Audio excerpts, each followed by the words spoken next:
এরপর তারা বলেছেন, অনেক বলেছেন আসলে এত কথা বলতে গেলে রাত পোহায় যাবে, উন্নয়নের কথা বলতে গেলে রাত পোহায় যাবে, এত কথা বলা যাবে না। আর তাদের কোনো সমালোচনা আমরা করতে চাই না, তারা যে কাজ করেছে আমি তাই আপনাদের কাছে তুলে ধরছি। আচ্ছা, মাঠে থাকার ব্যাপার, তারা বলছে আমরা প্রবাসী, আমরা প্রবাসে থেকে যতদিন মাঠে ছিলাম, ওনারা দেশে থেকে কতদিন মাঠে ছিলেন।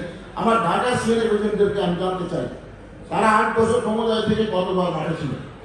তারা কখনো ঢাকা কাস্টমার মধ্যে যায় নাই, কারণ সাধারণ সম্পদের পদপ্রার্থী তিনি হলেন আইসিডি কেন্দ্রিক ব্যবসায়ী।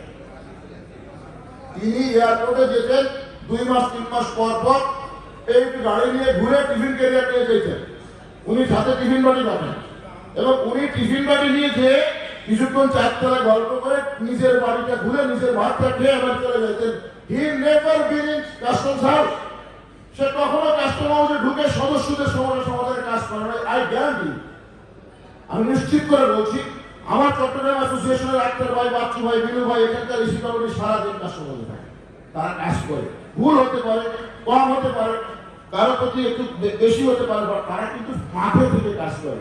সিএনএ প্রেসিডেন্টের নেতৃত্ব তিনিই হবেন যিনি নিজের বিলাসিনী বাদ দিয়ে সদস্যের বিলাসিনী সমাধানে কাজ করবেন, যিনি নিজের বিলাসিনী নিয়ে চিপায় চাপায় থাকবে, আমতলায় থাকবে, আর সন্ধ্যাবেলায় যে কাস্টমার অফিসের নেগোসিয়েশন করবে আর সদস্যরা কষ্ট কষ্ট ভুগবে। তিনি নেতা হলে এই বিগত 8 বছর যেভাবে গেছে, আগামী 100 বছর সেভাবেই যাবে ঢাকা কাস্টমার অ্যাসোসিয়েশন।